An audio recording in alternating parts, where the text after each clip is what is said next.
현대사회 2의 제9주차 수업입니다. 강의 계획에 나와 있는 것처럼 오늘은 그 경제 부분에 들어와서 두 번째 시간입니다. 경제 주체에 대해서 오늘은 공부하도록 하겠습니다.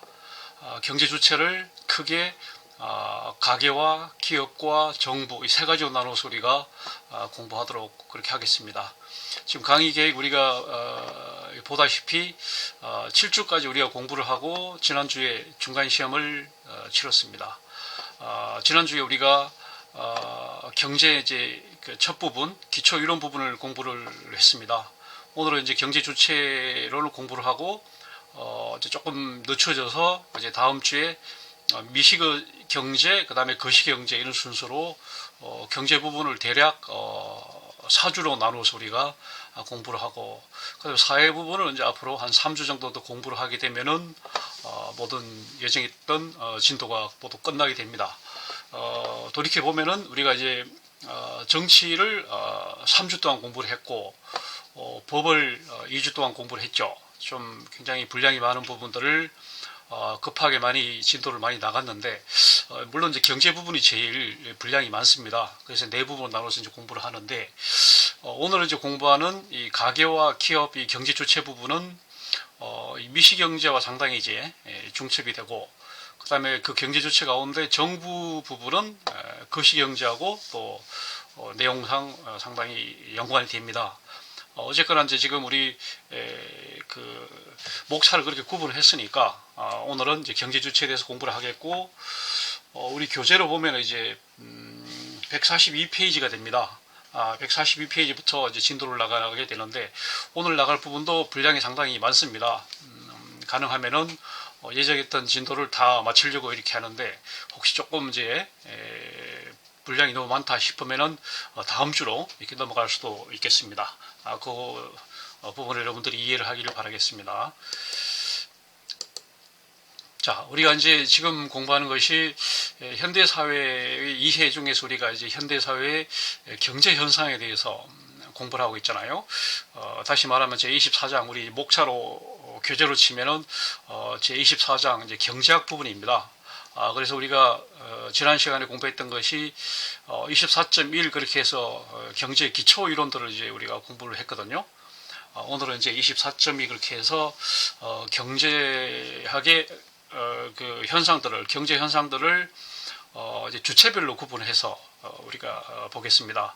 우리가 이제 지난 시간에 공부한 것처럼 경제학이라고 하는 것이 희소성의 가정하에서 경제인의 가정하에서 경제학이 성립하는 것이다 이렇게 얘기를 했고, 이제 희소성의 전제, 그 다음에 이제 경제인의 전제, 이 경제인의 전제 부분에서 들어가서 우리가 경제 주체를 넷으로 나눠서 봤었죠. 개인과 가계와 기업과 정부와 국가까지 세계 그 경제 부분까지 가면 국가까지 보면 크게 보면 이제 5개지만, 우리가 오늘은 이제 개인과 가계 부분을 하나로 묶어서 그냥 가계로 보는 걸로 하고요. 그 다음에 이제 기업 부분, 그 다음에 정부 부분 이렇게 세 개만 우리가 공부를 하고, 국제 경제에 해당하는 이제 나라 경제, 수출입 현상 이런 것들은 나중에 이제 맨 마지막 부분에 국제 경제 부분에서 살펴보도록 그렇게 하겠습니다. 자, 경제 주체 부분 우리가 첫째 이제 들어와서 우리가 그 가계 부분이 되는데요. 가계 부분, 합리적인 소비 선택 뭐 이런 부분이 되는 거죠. 이거는 우리가 이 문제를 다루는 것은 가정학에서 다룬다 이런 얘기 지난번 했었습니다. 가정학이라고 하는 학문은 한문으로 쓰면 이렇게 집을 다스린다는 뜻입니다. 집가자에다가 정사정자를 써서 집을 다스린다 이런 거거든요. 영어로 하면 이제 홈 이코노믹스 이렇게 말할 수 있겠어요. 가정 경제학이다 이렇게 얘기할 수 있겠습니다. 그래서 여러분들이 이제 중학교, 고등학교 때 공부했던 기술 가정에 해당하는 부분이 이 가정이에요. 가정. 집가자의 뜰정자. 우리가 집에 가면 뭐 가족들이 있고 하는 그 가정은 집가자에다가 뜰정자를 쓰지만, 이 가정, 여기서 말하는 가정이라는 것은 집가자에다가 정사정자를 써서 집을 경영하는, 다시 말하면 홈 이코노믹스 부분이 됩니다. 그래서 이 가계에 대해서 우리가 이제 공부를 하겠습니다. 이 가계란 말이 굉장히 중요한 가계가 굉장히 중요한 이제 경제 주체가 되죠.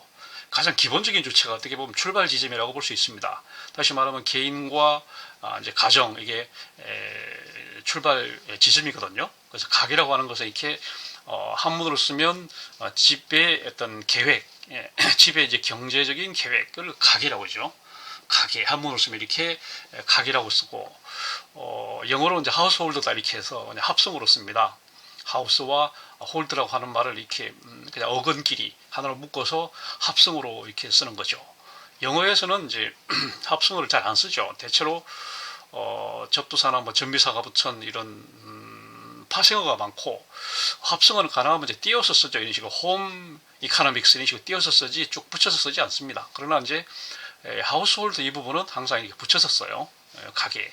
그래서 가계의 경제 활동을 보도록 하겠습니다.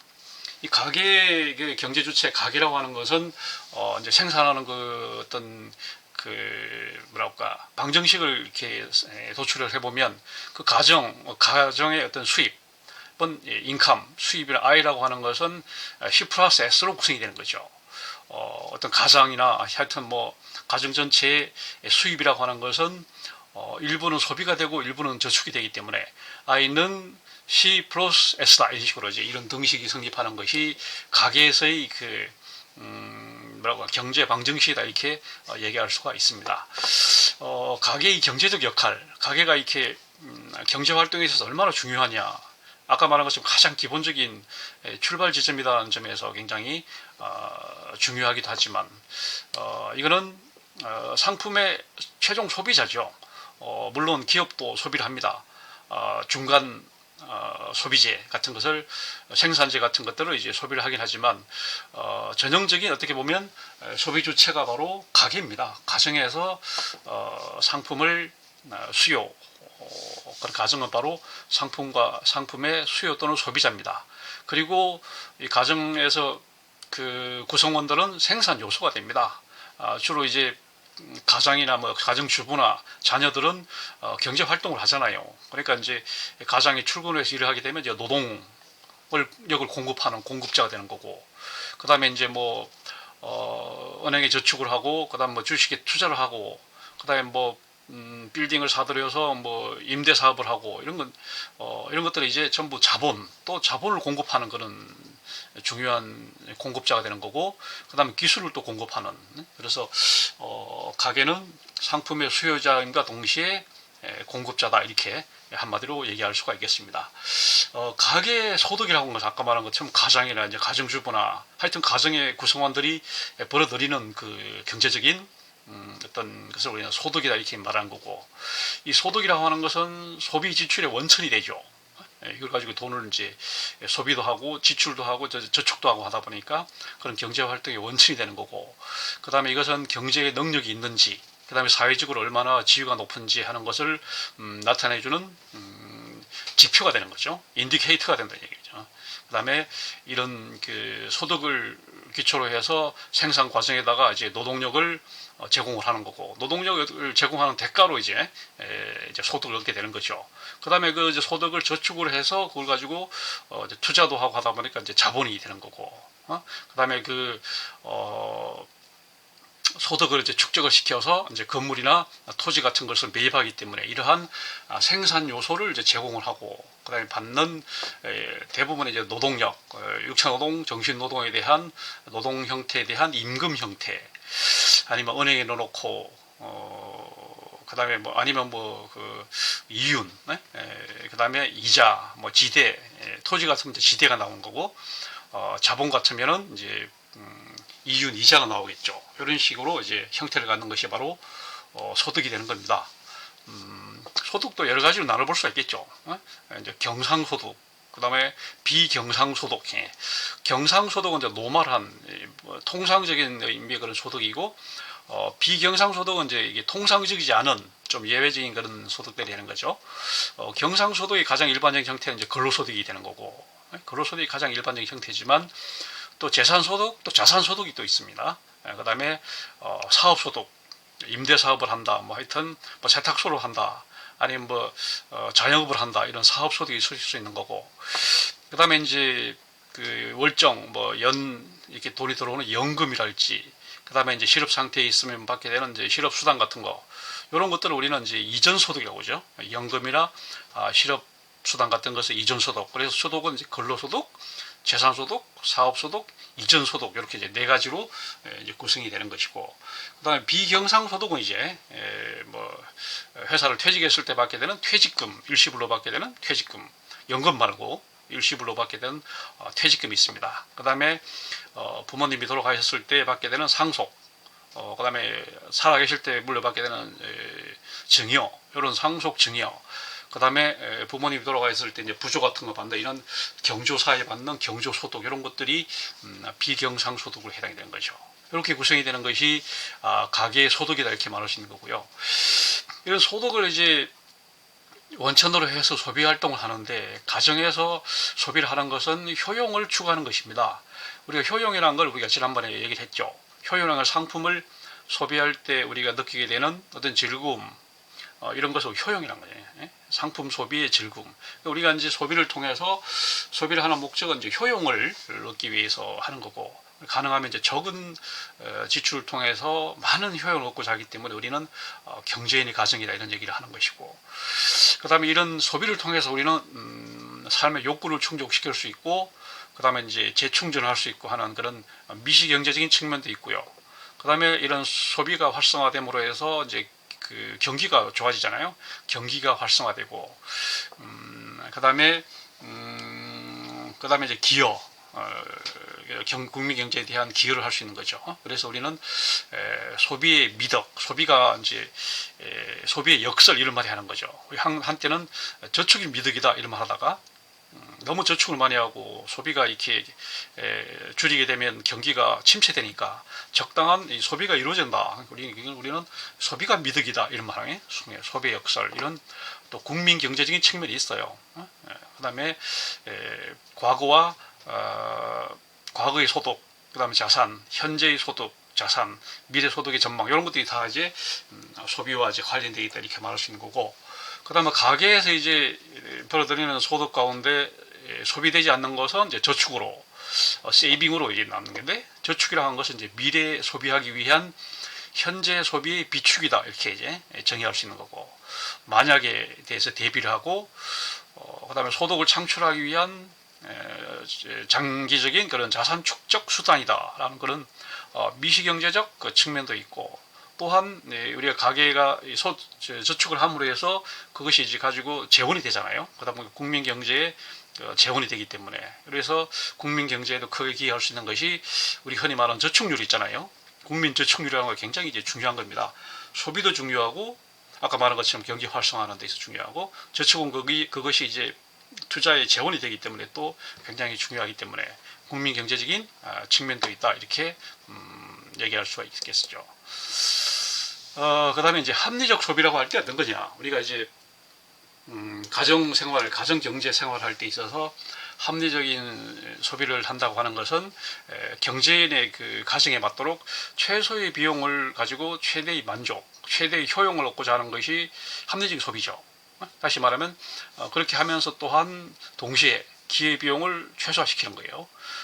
최소의 비용으로 최대 만족을 얻으면서 동시에 기회비용을 최소화시키는, 이런 게 이제 합리적인 소비가 되겠고, 그래서 우리는 아까 지금 말한 것처럼 경제인의 가정, 이 경제인의 가정이 우리가 가정으로 갈 수밖에 없는 것이 희소성의 가정이죠. 모든 가치가 있는 재화는 항상 우리 주위에 무궁무진한 것이 아니라 항상 제한되어 있다라고 하는 희소성의 가정을 고려를 해서 우리는 합리적인 소비를 해야 됩니다. 그 다음에 총효용을 극대화하는 차원에서 개인적으로 이제 어떤 식으로 이제 효용 곡선을 그리면, 그 효용 곡선을 그리면 이제 총효용, 뭐 한계 효용, 이런 게 있잖아요. 우리는 그러니까 이제 총효용을 극대화하려면 결국은 한계 효용을 균등화하는 게 낫다, 이렇게. 한계 효용은 알다시피 상품을 한 단위도 소비할 때 우리가 느끼게 되는 효용이잖아요. 근데 이 한계효용이라는 것은 한계효용 체감의 법칙이 있다 보니까 우리가 상품을 소비하다 보면 어느 지점에 가면 한계효용이 떨어진다는 얘기죠. 그러니까 이제 그 총효용을 극대화하면서 한계효용이 들쑥날쑥하게 이렇게 소비를 할 것이 아니고 한계효용을 일정하게 끌어가는 것이 결국은 총효용을 극대화하는데 가장 뭐랄까 가장 잘 부합한다는 얘기예요. 그러니까 한계효용 균등화 전략으로 가야 된다. 이것이 바로 합리적 소비가 된 거고요. 우리는 수요 법칙에 충실하게 경제 활동을 해야 됩니다. 수요란 건 뭐예요? 가격이 오르면 우리는 가격이 오르게 되면 수요를 줄여야 되겠죠. 일단은 뭐 배추값이 오른다. 그러면 김장 일단은 조금 지출을 줄여야 됩니다. 가격이 오르면 당연히 수요 구매량을 줄여서 한계효용을 극대화시킴으로써 총효용을 극대화하고, 반대로 가격이 내리면 수요 구매량을 늘려서 한계효용을 균등화함으로써 총효용을 극대화, 이렇게 해서 그래서 결국은 수요 곡선은 우리가 말할 때 가격에 반비례한다. 수요 곡선, 그래서 여기서 수요 곡선이 이제 도출이 되는 거죠. 그 다음에 합리적인 소비 절차, 이런 이제 표준적인 의사결정 과정에 따라서 합리적으로 소비를 하는 것이 좋다. 일단은 소비와 수준을 결정하죠. 생애 주기를 고려해서 내가 30대인가 50대인가 60대인가 그걸 봐가지고 이제 소비 패턴을 정해야 돼요. 내가 이제 뭐 은퇴를 했다 그러면 이제 가능하면 뭐랄까 좀 전략하는 식으로 해야 되고, 그 다음에 젊다 이러면은 좀 이제 투자하는 식으로 공격적으로 이제 좀 소비를 해야 되겠죠.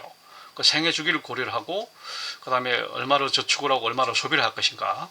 소비만 너무 많이 해서도 안 되고, 그렇다고 또 저축만 너무 많이 하면 소비가 위축이 되고 언젠가 또 어떤 문제가 발생할 수 있기 때문에 그 비율을 잘 결정을 하고, 그 다음에 뭘 지출을 할 건지를 결정을 해야죠.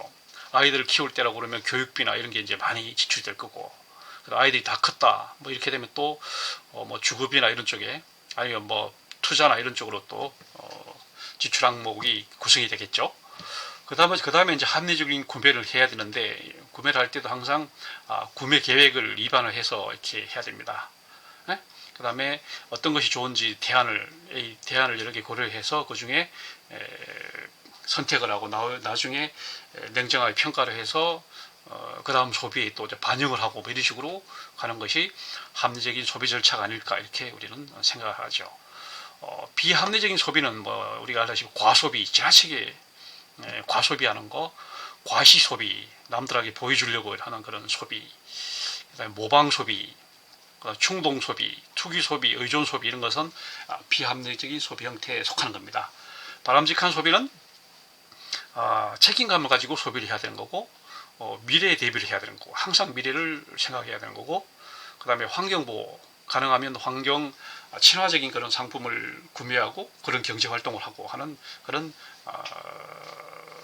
소비가 필요하다는 얘기가 되겠습니다. 그 다음에 우리가 이제 기업으로 넘어와서 말이죠. 기업은 이제 우리가 지금 여기 나온 거 제목으로 보면 효율적으로 이제 기업을 경영한다. 그 다음에 그것은 결국은 합리적인 생산이다, 이런 게 되는 건데, 이 부분에 대해서 이제 전문적으로 영역하는 이제 연구하는 그런 영역이 바로 경영학입니다. 아까 이제 개인과 가게에서 그런 합리적인 소비, 이것을 이제 본격적으로 연구하는 그 학문이 바로 가정학이라고 얘기했다면, 기업의 이런 효율적인 경영, 합리적인 생산, 이런 것을 이제 체계적으로 연구하는 학문을 경영학이다 이렇게 말한 거죠. 경제학의 한 측면이죠. 경제학의 개인과 가게 측면은 이제 가정학이고, 경제학의 기업 측면은 이제 경영학이다 이거죠. 지금 다음에 나올 그 정부 부문의 또 측면은 바로 행정학이 되는 거죠. 그래서 이제 어떻게 보면 다 경제학과 연관되어 있는 것은 영역이 될 겁니다. 자, 기업의 경제활동, 기업이라고 하는 말은, 엔터프라이즈라고 하는 말은 우리가 알다시피 생산활동을 하고 이윤을 추구하는 것이 바로 기업이잖아요. 기업은 무슨 일을 하냐면 상품을 생산하는 겁니다. 생산한다고 하는 것은 물론 재화를 생산할 수도 있고, 이제 용역을 생산할 수도 있고, 부가가치를 하여튼 창출하는 일체의 그런 활동을 우리는 생산을 하기 때문에, 생산을 해서 이제 시장에다 공급을 하는 거고, 그래서 그 소득을 제공합니다. 근로자에게는 임금이라고 하는 소득을 제공을 하고, 그다음에 투자자에 대해서는 자산 소득을 또 이제 제공하는 것이 바로 기업입니다. 그래서 기업의 하는 것은 이윤 극대화다. 기업이 존재하는 목적은 이윤 추구, 이윤 극대화가 목적입니다. 뭐 사회기여도 중요하긴 하지만 그건 그 다음 목적이고, 기업이 존재하는 이유는 이윤입니다. 이런 식으로 우리는 일단 얘기할 수 있는 거고요. 그 다음에 시장에 상품을 공급하기 위한 부가가치, 아까 말한 것 부가가치라고 하든지 한문으로 쓰면은 더해지는 가치입니다. 상품이 가지고 있는 고유의 가치에다가 가치를 조금 더 추가한다는 얘기죠. 그러니까 그 말이 바로 우리는 부가가치다 이런 말을 쓰기 때문에, 영어로는 value added, 이렇게 value added, 더해지는 가치. 그러니까 이건 우리는 부가가치, 어쨌거나 부가가치를 창출하는 일체 활동이 바로 생산이거든요. 재화 형태든 용역 형태든 하여튼 그런 일을 하는 것이 바로 기업이죠. 그리고 기업은 고용을 창출함으로써 국민 경제에 아주 굉장히 큰 기여를 합니다. 어쨌거나 일자리를 만든다는 얘기죠. 그 다음에 생산, 기업이 하는 일은 이제 생산인데, 이 생산이라고 하는 것은 부가가치를 창출하는 일체의 활동을 다 말합니다. 재화를 만들든 아니면 용역을 만들든 하여튼 부가가치를 창출하는 일체의 활동이 바로 생산이죠. 생산에 들어간 요소의 중요한 것이 바로 인적 자원으로서의 노동, 그 다음에 물적 자원으로서의 자본, 이 두 가지. 그 다음에 하나가 이제 토지, 자연 자원으로서의 토지, 이렇게 되는 거죠. 자연자원, 토지에는 이제 지대가 있죠. 토지 점용하는 그 가치가 있어요. 그 점용 가치를 우리는 지대다 이렇게. 그래서 토지를 우리가 그냥 단순히 점용만 해도, 토지를 가지고 우리가 경제 활동을 생산 활동하지 않더라도 단순히 점용만 하더라도 거기서 어떤 가치가 창출이 되잖아요. 그래서 우리 거기에 대해서 그래서 임대료를 물리는 거고, 그래서 그걸 우리는 이제 지대다, 영어로 렌트다, 지대라고 하는 말이 여기서 이제 발생하는 거죠. 기업의 형태는 굉장히 다양합니다. 민간기업, 공공기업, 개인기업, 회사기업, 개인이 만든 기업이 있고요. 그다음에 회사가 출자한 또 회사기업이 있고, 그다음에 우리 알다시피 한명회사, 합자회사, 유한회사, 주식회사 이렇게 되어 있습니다. 가장 일반적인 형태는 이제 주식회사죠. 주주들이 몇 명 이상 주주들이 모여서 기업을 만들어서 투자한 부분에 대해서만 유한 책임을 지는 그런 주식회사가 가장 일반적인 형태가 되는 겁니다. 그 다음에 경제 환경의 변화와 이제 기업의 대응, 경제 환경이 굉장히 많이 변화했습니다. 특히 최근에 와서 특히 이제 우리가 2020년에 들어서는 코로나라고 하는 이런 엄청난 충격이 왔기 때문에 더 많은 변화가 생겼지만, 일반적으로 볼 때는 이제 시장이 변화했습니다. 전통적인 그런 어떤 구매 판매가 이루어지는 그런 오프라인 형태의 그런 시장이 많이 줄어들었죠. 뉴스에도 많이 나온 것처럼 백화점이나 대형 할인점이나 이런 데서 거래가 많이 줄고, 다 이제 택배 형태로, 전자상거래 형태로 해서 이제 온라인상의 그런 시장이 많아졌습니다. 그래서 이런 직거래가 증가하고 있고, 택배 문제, 그다음에 무슨 택배 근로자 이런 문제들이 계속 발생하고 있잖아요. 그런 시장이 변화됐고, 그다음에 근무 여건이 많이 변했습니다. 우리가 알다시피 유연화됨으로 해서 고용이 많이 유연화됐고요. 그다음에 특히 이번에 코로나 때문에 재택근무가 더욱더 이렇게 많이 확대가 됐습니다. 그다음에 소비자 역할도 많이 변화가 됐어요. 옛날처럼 그냥 물건을 구매만 해주는 그런 소비자가 아니라 이제는 주권을 가진 소비자 주권이 강화된 형태의 소비자가 됐습니다. 그 다음에 생산 요소가 이동이 굉장히 자유로워졌어요. 특히 세계화가 되다 보니까 전 세계적으로 이제 실시간으로 생산 요소들이 이제 이동할 수 있게 된 겁니다. 특히 자본, 기술 같은 거는 실시간으로 이동이 가능하죠. 노동이나 이런 것들은 여전히 여러 가지 장벽이 있긴 하지만, 어쨌거나 생산 요소의 이동이 굉장히 자유로워진 것은 사실이고, 그 다음에 개방과 교류가 일반화됐습니다. 효율적인 기업 경영 어떤 걸 말하냐? 일단은 이제 소비자에게 만족을 제공해야 되고요. 그 다음에 기업을 경영할 때 인적 자원들, 근로자에 대해서 중요성을 인정을 하고 하여튼 동반자 의식을 가져야 됩니다. 노동자를 적으로 이렇게 보고 노조를 탄압하고 이렇게 해서는 안 되고 같이 가야 되고, 노조도 마찬가지고 기업을 적으로 봐서는 안 되고 기업주를 적으로 봐서는 안 되고, 하여튼 동반자적인 그런 서로가 이런 형태로 가야 돼요. 인적 자원을 중요시해야 되고, 그 다음에 소유와 경영을 분리를 해서 투자하는 사람과 회사를 경영하는 사람은 완전히 분리하는, 경영을 전문화시켜야 되는 거고, 그 다음에 투명 경영, 우리가 지금 사회이사제도가 지금 유명무실하지만 이런 사회이사제도를 잘 활용함으로써 투명 경영을 하게 하고, 그러니까 이중장부, 우리 하나는 비자금 조성, 주가 조작, 분식회계 이런 거 하지 말고 하여튼 투명하게 이렇게 하는.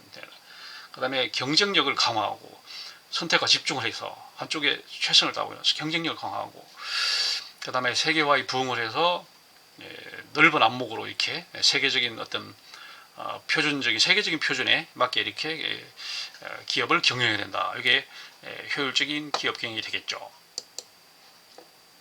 그 다음에 우리가 이제 기업의 사회적 역할이 굉장히 중요해지고 있습니다.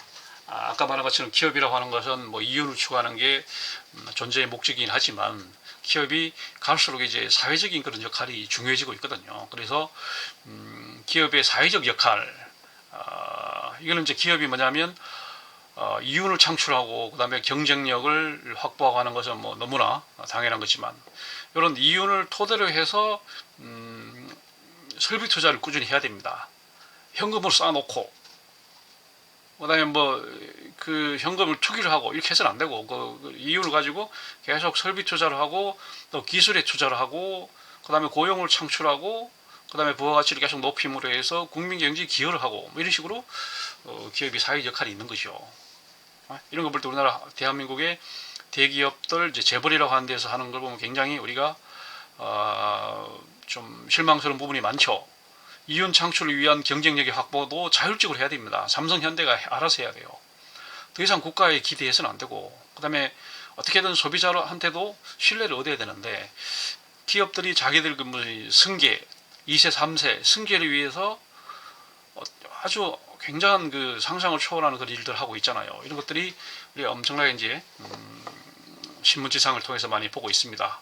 물론 이제 대기업과 재벌이 국민 경제에 그동안 기여했던 바를 없던 건 아니에요. 굉장히 큰 기여를 한 거는 맞지만 본질적인 것은 그게 아닙니다. 굉장히 많은 주름살을 주고 있고, 우리가 알다시피 뭐 국민연금에다가 엄청난 또 손실까지 안기고 막 이런 걸 우리 보고 있잖아요. 자, 기업의 사회적 책임이라고 하는 거죠. 우리 영어로 CSR 이렇게 말하는 거죠. Corporate Social Responsibility 이렇게 해서 CSR, 그래서 우리는 기업의 사회적 책임이라 이렇게 말하는 겁니다. 기업 자체만을 이해한 이유는 말고 그 이후에 기업의 이해 집단, 지역사회, 국가 전체의 이익을 추구해야 된다는 거죠.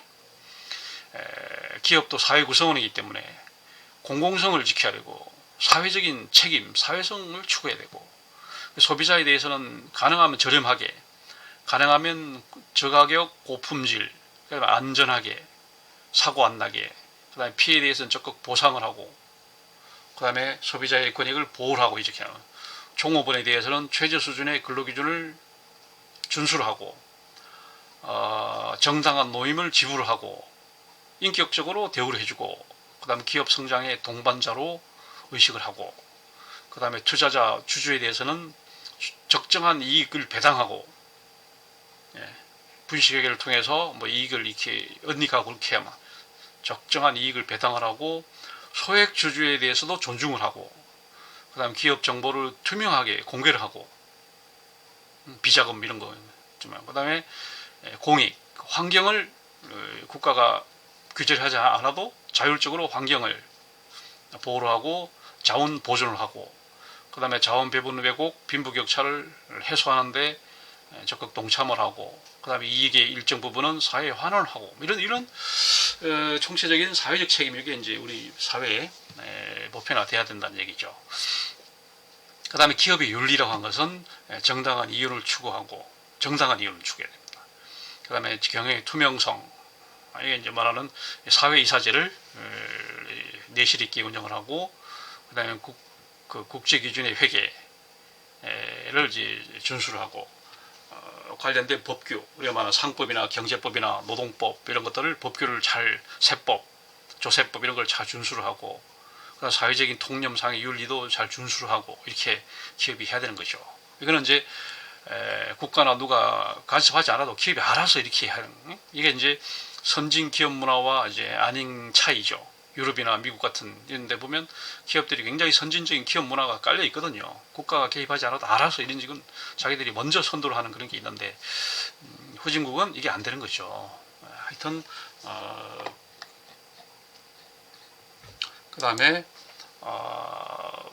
우리가 생산할 때 있어요. 그래서 어떻게 하면 이제 생산성을 극대화할 수 있을까 이걸 한번 생산성이라고 하는 건요. 기업이 아까 말한 것은 이윤을 높인다고 하는 건데 이윤을 높이려면 생산성을 이제 극대화해야 되는 거죠. 생산성이라고 하는 말은 프로덕티비티란 말은 완성 상품에 대한 특정 생산 요소의 기여도예요.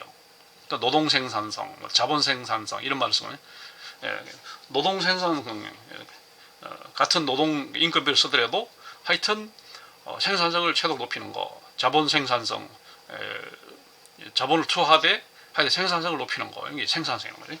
생산성이라고 하면 그 우리가 많이 쓰는 게 노동 생산성이죠. 노동 생산성은 노동의 평균 생산성과 노동의 한계 생산성이 또 나눠봐야 돼요. 예를 들어 뭐 삼성의 근로자가 6만 명이 있다. 그러면 6만 명의 노동자들이 1년에 얼마씩 그 이윤을 창출한다. 그러면 그 생산성을 나누게 하면 딱 나오잖아요. 그게 이제 평균 생산성이 되는 거고 한계 생산성은 뭐예요? 거기서 10,000명을 더 늘렸을 때 총 경상이익이 얼마 더 늘어나는지 그게 이제 한계 생산성이죠. 그걸 이제 10,000명으로 나누면 1인당 한계 생산성이 산출될 거란 얘기죠. 이것도 이제 우리가 나눠서 우리가 생각을 해봐야 된다 이런 얘기입니다. 그 다음에 총 생산성도 있는 거고 그래서 우리가 이제 한계 생산성의 문제는 우리가 이제 노동의 그 생산성 곡선에서 그 증가량이니까 우리가 말하는 그 미분 값을 계산하면 이제 한계 생산성을 산출하는 거고 총 생산성은 어느 지점까지 생산한 총 생산성이니까 그 지점까지 그 면적 넓이를 계산하면 되는 거니까 이거는 적분 값을 산출하면 총 생산성이 나오거든요.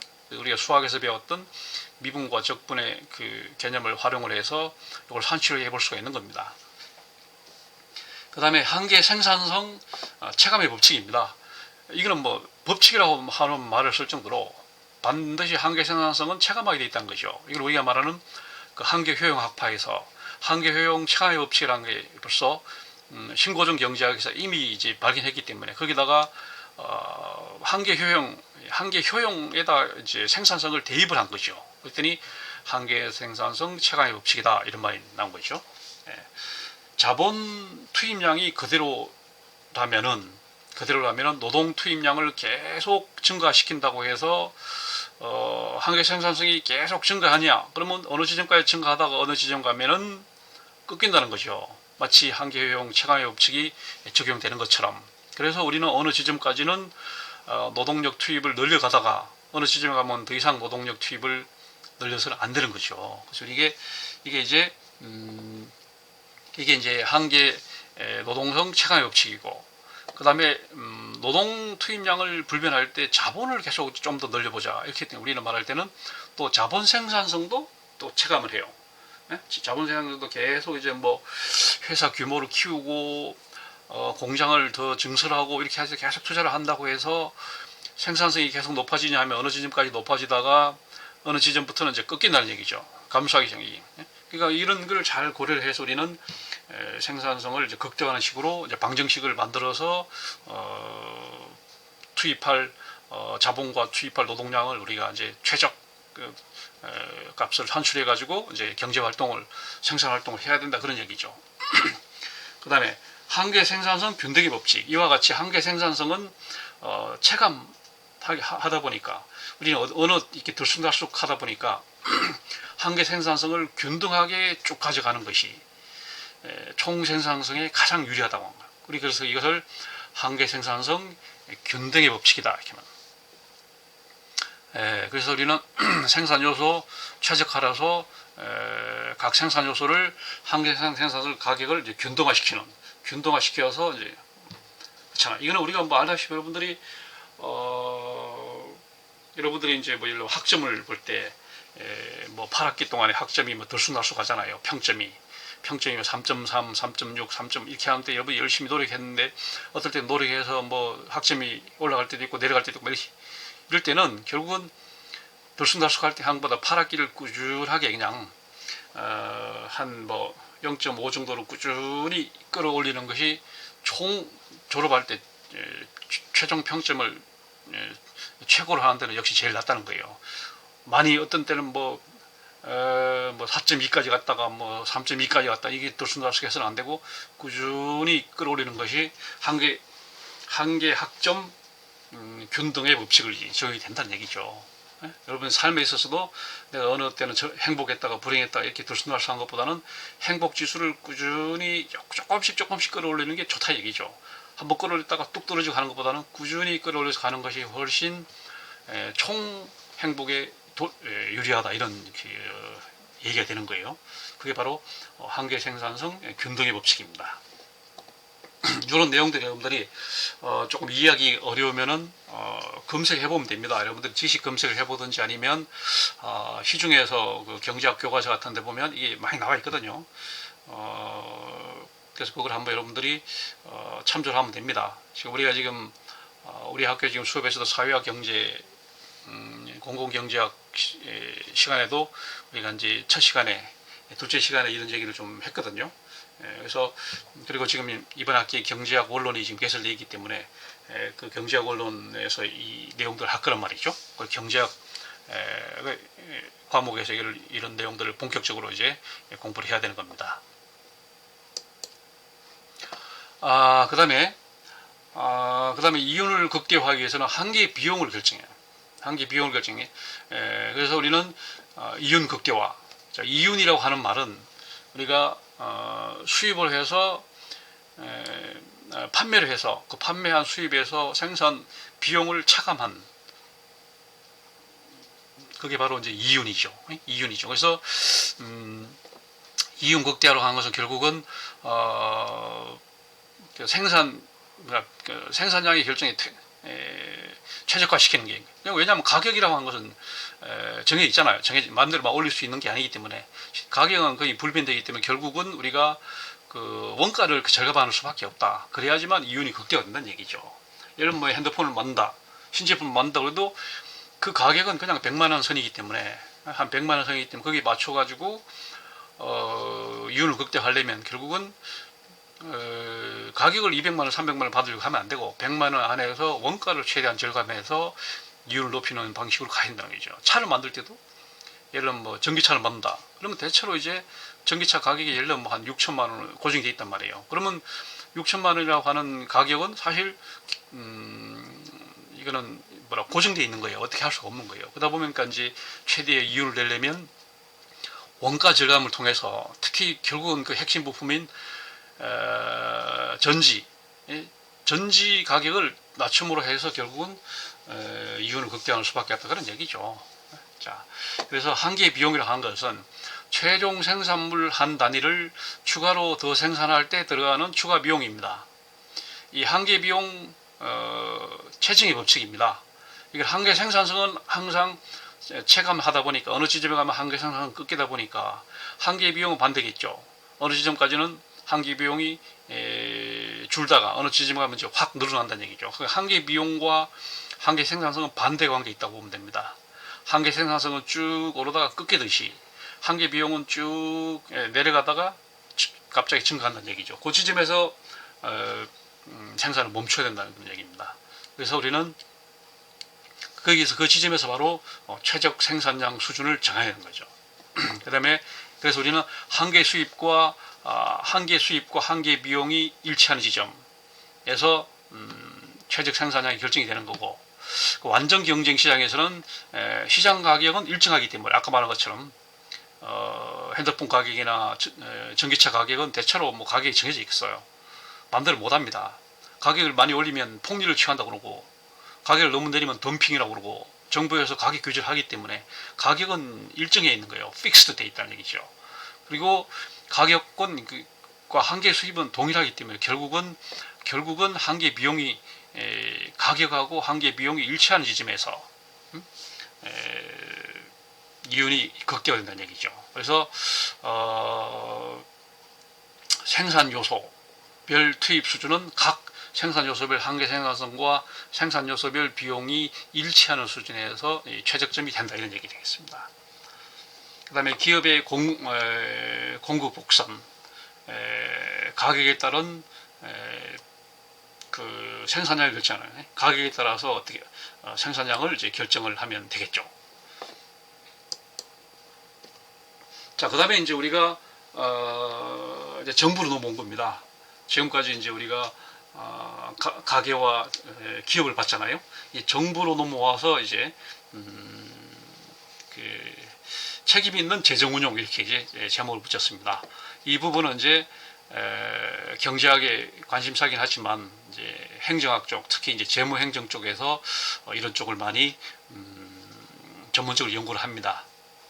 아까 말한 것처럼 이제 기업 측면은 경영학 쪽에서, 그 다음에 가계 측면은 가정학 쪽에서 이제 연구를 하듯이 이 영역은 재무행정학의 영역이다, 이렇게 말할 수 있습니다. 정부 활동과 재정, 재정이라고 하는 말이에요. Public Finance라고 하는 말이에요. 이 우리 한마디로 말하면 이제 쉬운 말로 하면 나라 살림이라고 말할 수 있어요. 나라 살림. 나라 살림은 이제 1년 동안 수입이 있습니다. 대부분의 조세죠. 수입이 있고, 그 다음에 정부의 예산 지출이 있습니다. 그게 이제 예산이죠. 그러니까 우리는 대체로 수입 그러면 이제 조세라고 보면 되고요. 지출 그러면 대체로 그냥 예산, 이렇게 보면 됩니다. 거기 외에도 이제 지방정부랄지, 그 다음에 이제 공공기금, 정부관리기금이랄지 이런 걸 합산해서, 그 다음에 지방재정까지 합산해서 우리는 통합재정이다, 이런 말을 씁니다. 통합재정. 그 다음에 나라 살림의 그 회계를 보면 세 개로 구성이 됩니다. 일반회계와 특별회계와 공공기금입니다. 일반회계는 대체로 이제 경상적인 부분들이죠. 뭐 경직성 이런 것들 일반회계. 특별회계는 이제 말 그대로 특별한 용도에 쓰기 위해서 이제 쓰는 것들이죠. 특별회계.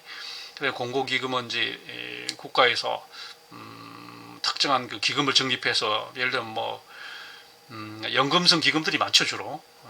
국민연금기금 뭐 이런 것들, 뭐 그다음에 무슨 뭐 고용보험기금, 이런 그 연금성 기금도 있고, 뭐 투자성 기금도 있고, 뭐 그다음에 국민주택기금 같은 이런 사업성 기금도 있고, 여러 가지 형태의 기금들이 있습니다. 이런 것을 합산을 해서 우리는 이제 통합재정이다, 이렇게 얘기하는 겁니다. 자, 그래서 이건 방정식은 총국민소득, 일드라고 하는 것은 총소비, 컨섬션과 그 다음에 인베스트먼트가 투자, 그 다음에 그 정부, C 플러스 S 플러스 G, 뭐 이렇게 이런 식으로, S는 물론 저축이니까 이제 투자로, 이렇게 Y는 C 플러스 I 플러스 G다, 이렇게 말합니다. 그래서 나라 살림은 굉장히 그 전체 총수요와 총공급에 굉장히 큰 영향을 줍니다. 나라 재정 지출이 늘어나면 그만큼 이제 경기가 많이 부양이 되겠죠. 그 다음에 재정 지출이 줄어들면 경기가 많이 위축이 되겠죠. 이런 식으로 해서 정부 활동은 국민 전체 총수요와 총공급에 굉장히 큰 영향을 줍니다. 그래서 굉장히 중요한 경기 조절 수단이 되고 있다. 케인즈가 말하는 수요 경제학이 바로 그거죠. 수요 곡선을 이동시켜서 경기를 부양한다는 건데, 그 수요 곡선을 이동시키는 가장 중요한 수단이 바로 정부 재정 지출의 확대입니다. 지금 우리가 뉴딜을 지금 하고 있잖아요. 문재인 정부에 들어서 지금 코로나 때문에 너무 경기 상황이 안 좋기 때문에 나라 재정 지출을 굉장히 많이 지금 늘렸습니다. 이건 결국 뭐냐면 국민의 총수요를 늘림으로 해서 경기를 부양하자는 거거든요. 단기적으로는 굉장히 이제 재정 적자가 예상이 되고, 그렇지만 장기적으로 볼 때는 그렇게 해야지만 그나마 경기가 회복이 될 수 있는 거지. 그것마저 나라 살림까지 줄인다, 공무원 수까지 줄인다, 이러면 이 경제는 이제 더 이상 어떻게 손쓸 수가 없는 상황이 되기 때문에, 우리는 뉴딜이라는 말을 쓰는 거고, 여전히 케인즈 경제학이 중요한 재정 정치의 기조가 되는 거예요.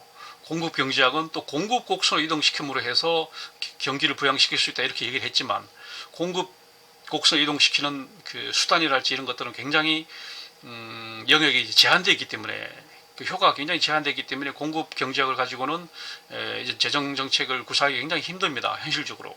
그래서 우리는 여전히 예나 지금이나 케인즈 이론에 기초해서 총수요를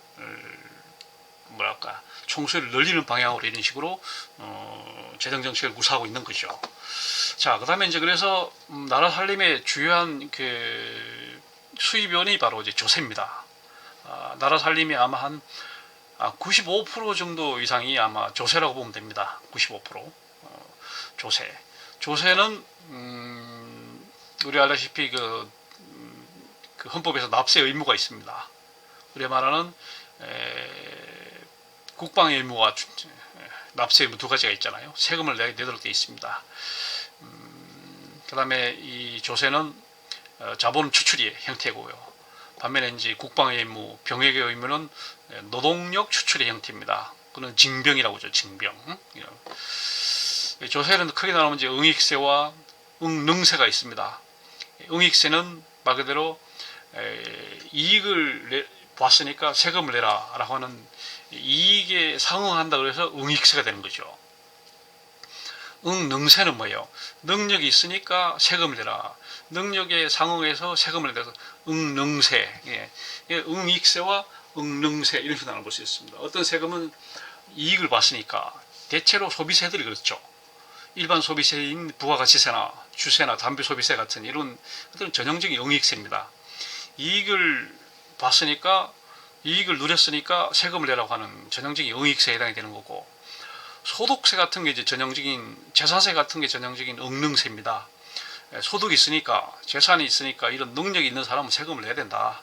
이익을 보든 안 보든 능력이 있으니까 세금을 내라 라고 하는 게 응능세입니다. 그래서 우리가 세금을 여러 가지 기준으로 나누지만 크게 나누면 이제 응익세, 응능세 이렇게 나누기도 하고, 그리고 우리가 세금을 왜 걷느냐, 왜 세금이 정당하냐 할 때는 이익을 봤으니까 하는 게 이제 응익설, 능력이 있으니까 라고 이제 응능설 이 두 가지 상응되는 주장이 있다 입니다. 그 다음에 우리가 공공재라고 하는 것은 우리가 알다시피 뭐 그 세 가지 성격이 있잖아요.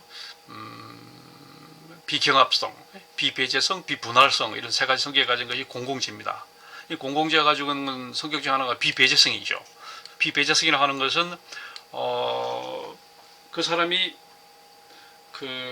비용을 부담하지 않는다고 해서 그 사람을 혜택에서 배제할 수 없다라는 게 비배제성이거든요. 예를 들면 국방, 치안, 소방, 외교 같은 이런 공공 서비스는 세금 안 낸다고 해서 그 사람들한테 그런 공공 서비스를 제공하지 않을 수가 없어요. 일단 다 누구나.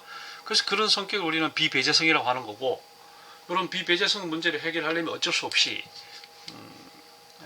세금을 받아야 돼요. 결국 세금으로 해결하는 수밖에 없어요. 그래서 우리가 말하는 이런 비배제성으로 인한 무임승차 문제를 보전하기 위해서는 세금을 거둘 수밖에 없다라고 하는 이제 주장이 있고, 또 하나는 수익자 부담이라는 거죠. 우리가 한 나라에 살면서 국가로부터 여러 가지 공공 서비스를 누리고 있으니까 아까 말한 것처럼 국방, 치안, 소방, 외교 얼마나 이런 서비스를 누리냐. 그러니까 세금을 내라 라는 식의 수익자 부담의 성격이 아니냐 이런 이제 또 주장이 있습니다. 그 다음에 하나가 이제 조세의 기능에 대해서, 조세는 일단은 가장 중요한 것이 정부 재원을 조달하는 겁니다. 나라 살림을 운영하기 위해서는 세금이 필요해요. 세금이 아니고 다른 방법이 없다는 겁니다. 그렇지만 부가적으로 이게 가장 중요한 목적이지만 부가적으로 조세를 통해서 공평조세, 그 다음에 뭐 조세 정의 이런 걸 통해서 특히 누진세 제도 이런 걸 통해서, 또는 부의 소득세 제도 이런 걸 통해서 빈부격차를 좀 보완을 하고, 그러면서 시장 실패를 보완을 하고, 그 다음에 또 조세를 수단으로 해서 자원 배분을 왜곡을 바로잡아서 효율화시킬 수 있는 거고, 그 다음에 이제 아까 말한 것처럼 누진세 제도나 이런 이걸 통해서 소득 재분배도 할 수 있는 거고, 그 다음에 또 조세를 늘리고 줄이고 함으로써 경기를 조절할 수 있다는 그런 조세 기능은 굉장히 많아요. 본래 이제 본유적인 것은 정부 재원 조달이 이제 본유적인 거지만 사실은 그 외에 이제 본유적인 거 외에 추가적인 그런 것들이 또 조세 기능이라고 얘기할 수 있겠습니다. 그 다음에 이제 조세 법률주의. 조세는 그냥 마음대로 부과할 수 없습니다. 그 유명한 것이 우리가 아는 미국 독립혁명의 발화점이 된 것이 우리가 잘 아는 그 보스턴 차 사건이었잖아요. 마시는 그 홍차에 대해서 이제 영국에서 세금을 부과를 했잖아요. 법률도 없이. 그 홍차세를 이제 미국에다 부과를 하니까 미국 사람들이 들고 일어난 거죠. 법률 없이 조세 없다. 이래고 사실 거기서 이제 발화점이 돼가지고 미국 독립혁명이 났다고 할 정도로 이 세금을 거두려면 반드시 이제 법이 있어야 되는 거죠. 그래서 우리는 이거를 조세 법률주의다 이렇게 말합니다. 조세 법률주의를 보면 이제 헌법 제 38조에서 납세 의무를 분명히 규정을 하고 있습니다. 모든 국민을 세금을 내야 된다 이렇게 되어 있습니다. 그게 이제 기초해서 우리는 국세기본법이라고 하는 법이 제정이 됐습니다. 국세기본법. 이 국세기본법은 각 세법에 공통되는 용어를 정의를 하고 기본적인 사항들, 뭐 기간, 기한, 각 세법과의 관계 이런 것들을 하는 조세 일반의 기본법이 되는 거죠. 그래서 이게 국세기본법이 제정이 된 거고, 그 다음에 이런 국세를 걷기 위해서는 국세징수법이 있어야 되겠다. 그 다음에 세금을 안 내는 사람을 처벌해. 조세범 처벌법 또는 조세범 처벌 절차법이 제정이 된 거고, 그 다음에 조세 감면규제법 및 조세 특례 제한법이 제정이 돼갖고 차등적으로 이제 조세를 부과할 수 있도록 이렇게 된 거고요. 그 다음에 각 국세법이 생긴 겁니다. 국세는 이제 각 세목마다 법이 있습니다. 소득세에 대해서는 소득세법, 법인세법 이런 식의 법이 있어요. 상속 정예세는 묶었습니다. 상속 정예세법 이런 식으로, 종부세법, 부가세법, 개별 소비세법 이런 식으로, 교통, 에너지, 환경세법 이거 하나를 묶었습니다. 주세법 이렇게 해서 모두 국세는 모두 현재로 15개입니다. 그 15개 국세에 대해서 법은 12개의 국세법이 있습니다. 그 다음 지방세에 대해서는 지방세 기본법이 있고, 지방세법이 제정이 돼서 취득세, 등록, 면허세라고 이런 등등 지방세 11개 세목을 이제 지방세법이 규정을 하고 있는 거고, 그 다음에 관세에 대해서는 이제 관세법이 규정을 하고 있습니다. 그러니까 이 조세법이 상당히 복잡하죠. 지금 이 체계만 봐도 상당히 복잡한데 여기 들어가서 내용들을 보면 얼마나 복잡하겠습니까? 그래서 우리 세무회계학과에서는 이 세법을 굉장히 많이 공부를 하죠. 4년 내내 세법만 공부한다고 보면 됩니다. 그 다음에 이 조세, 과세의 원칙, 과세, 세금을 매기는 겁니다. 조세는 세금이고 세금을 매기는 건 뭐예요? 과세죠, 과세. 영어로 말하면 텍세이션의 원칙을 보면 공평의 원칙, 능력 비례의 원칙, 명료해야 되고 편리해야 되고 편의성, 경제성, 국민경제에 기여해야 되고 투자, 근로, 의욕을 고취해야 되고 이런 원칙이 있습니다. 그 다음 조세를 분류할 때 여러 가지 나눕니다. 세율에 따라서 비례세, 누진세, 고정세, 변동세 이렇게 나누는 거고, 그 다음에 전가를 할 수 있냐, 남한테 전가를 할 수 있냐 없냐에 따라서 전가를 못하는 직접세와 전가를 할 수 있는 간접세 이렇게 나눌 수 있는 거, 부과하는 주체에 따라서 관세청이 매긴다고 관세, 국세청이 매긴다고 국세,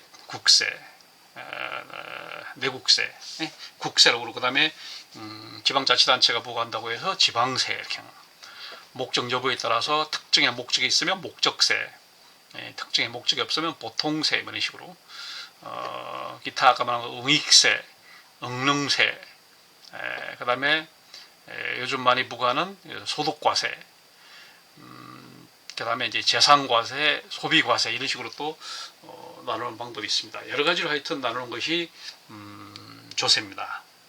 굉장히 복잡하죠. 그 다음에 이제 재무에 대해서, 지금 이제 예산에 대해서, 예산은 이제 나라 살림인데, 예산을 한마디로 정의하면 이렇게 되죠. 일정 기간, 이게 우리 회계 연도라고 합니다. 일정 기간 동안 국가의 재정 수입과 지출에 대한 예정적 계산이다. 이렇게 해서 우리는 이거를 예산이다 이렇게 말하는 거지. 영어로 말하면 버제트 이렇게 버젯 이런 말을 쓴 거죠.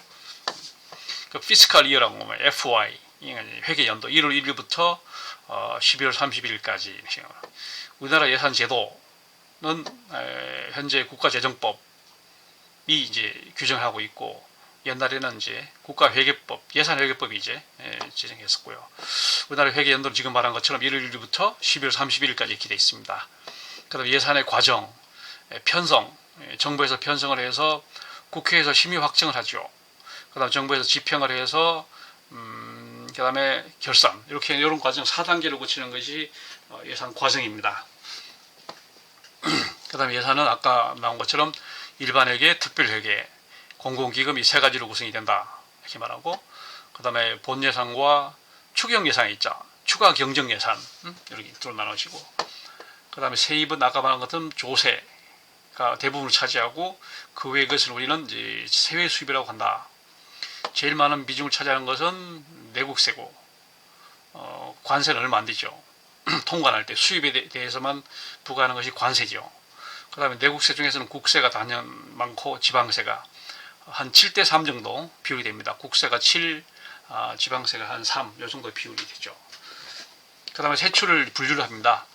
우리가 많이 나누는 것이 기능별로 나눕니다.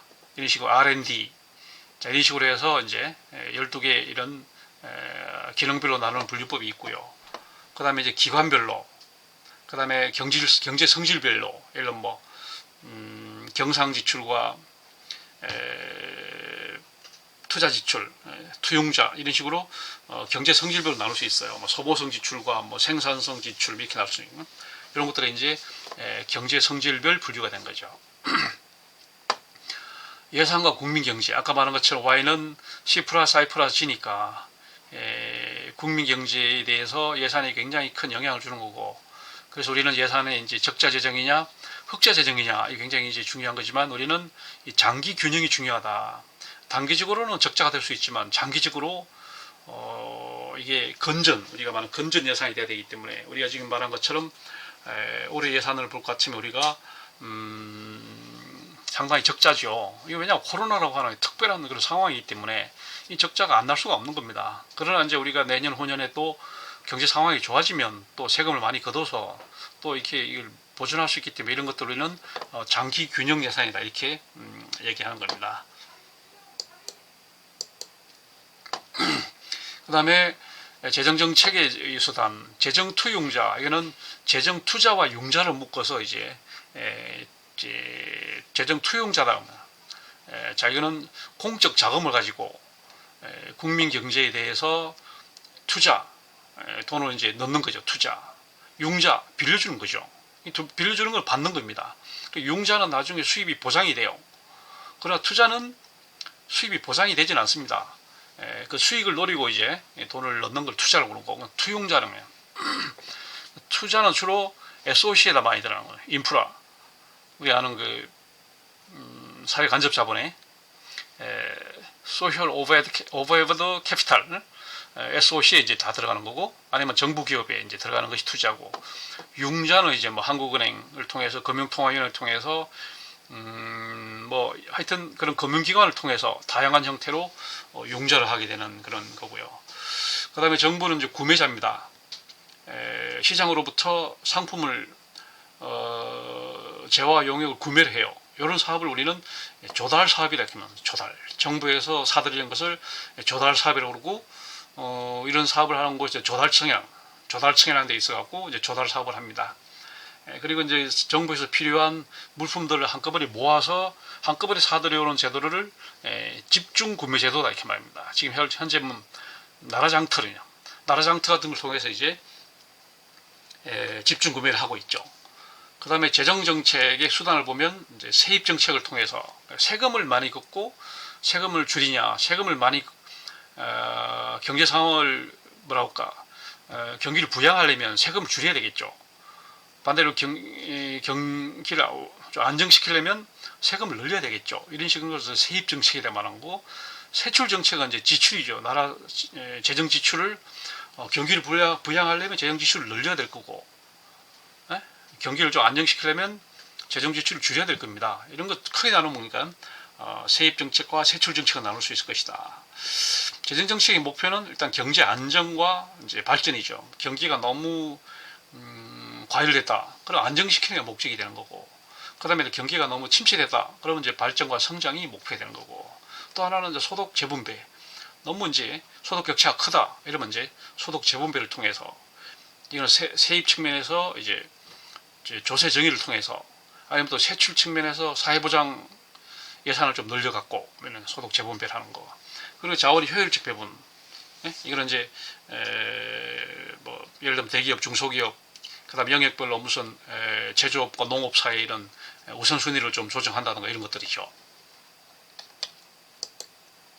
그다음에 이제 정부의 규제 얘기입니다. 규제라고 하는 것은 이제 시장에 대한 개입을 말합니다. 정부의 규제라고 하는 리귤레이션이라고 하는 말은, 규제라고 하는 말은 시장에 대한 정부의 개입을 말하는 거죠. 정부가 개입할 수밖에 없는 근거는 뭡니까? 시장 실패죠. 그리고 공공재입니다. 공공재라고 하는 것은 이제 외부성이 있기 때문에, 외부성이라는 것은 의도하지 않은 결과잖아요. 이러한 의도하지 않은 결과를 내버려 두면 외부 경제를 입은 사람들은 의도하지 않게 계속 이익을 보게 되고, 외부 불경제를 입은 사람들은 의도하지 않게 계속 손해를 보기 때문에 정부가 개입을 해서 외부 경제에 대해서는 환수를 해야 되고, 외부 불경제에 대해서는 보상을 해야 되는 겁니다. 그래서 결국은 규제를 할 수밖에 없는 거고, 그 다음에 하나 시장 실패라고 하는 건, 시장이 이게 독과점이나 뭐 여러 가지 문제 생기니까 이제 시장 실패를 바로잡아서 시장 원리를 다시 복원시키기 위해서는 규제가 필요한 것이고, 반대로 이제 규제를 푸는 것을 완화라고 합니다. 규제 완화. 그래서 그거는 이제 앞에 D를 붙여서 디리귤레이션. 그러니까 이제 이렇게 하던 규제를 완화하는 이유는 이제 정부 실패다 이렇게 말하는 거고요. 규제의 목적은 여러 가지 또 공익을 추구하기 위한 목적이 있어요. 이런 것을 이제 사회적 규제라고 합니다. 아까 말한 외부성을 보완합니다. 경제 활동에 의도하지 않은 결과를 외부성이라고 부릅니다. 그리고 외부성을 그냥 내버려두면 시장이 실패할 수밖에 없어요. 그래서 이런 외부성을 보완하고, 그다음 시장 실패를 보완하는 과당 경쟁, 그다음에 독점에 대해서 규제를 하고, 가격에 대해서 규제를 하고, 그다음에 효율적 자원 배분을 위해서, 그다음에 전략 산업을 육성하기 위해서 진입을 규제하고 퇴출을 규제하고, 이런 게 규제. 그다음에 경제적 규제와 이제 사회적 규제 나눠보면, 경제적 규제는 이제 독과점을 규제하고, 독점과 과점, 독점이 모노폴리, 규제가 올리고폴리, 독점과 과점을 규제를 하고, 그다음에 불공정 거래, 공정거래위원회를 통해서 불공정 거래를 규제를 하고, 가격 규제, 너무 비싸게 받는 것도 규제를 하고, 너무 싸게 받는 덤핑도 규제를 하고, 진입 규제, 시장에 진입하는 것도 규제를 하고, 또 시장에 있다가 나가는 것도 규제를 하고, 그래서 이제 이런 것들은 시장 부분이 자율성이 강화됨으로써 경제적 규제가 완화되는 것이 추세입니다. 반면에 사회적 규제는 환경 규제, 노동 규제, 교통 규제 이런 겁니다. 이거는 시장 경제의 지속 가능성을 위해서 사회적 규제는 점점 강화되는 것이 세계적인 추세입니다. 그 다음에 공기업과 민영화입니다. 공기업이 여기 주위에 많아요. 공기업은 말 그대로 공공성과 기업성을 동시에 추구하는 곳입니다. 공공성의 공익과 기업성의 효율성, 요거 두 가지를 동시에 추구하는 것이 공기업이에요. 공기업은 굉장히 다양합니다. 설립 주체별로, 형태별로 굉장히 다양하고 수시로 공기업의 상황이 변화하고 있습니다. 공기업의 민영화, 비슷한 개념이 규제 완화, 작은 정부, 민간 위탁, 지방 이양, 다운사이징, 아웃소싱, 벤치마킹, NPM, New Public Management 이런 거죠. 이거는 공공성 위주의 정부 기능으로부터 효율성 위주의 예전 정부 기능으로 회귀하는 게 바로 NPM이죠. NPM. 그래서 우리가 지금 공기업 민영화와 비슷한 관련된 개념들이 이런 개념들입니다. 자, 지금 뭐 분량들이 굉장히 많아요. 진도를 지금 굉장히 서둘러서 많이 나가서 오늘 여기까지 하고 다음 시간에는 미시경제를 공부하도록 그렇게 하겠습니다.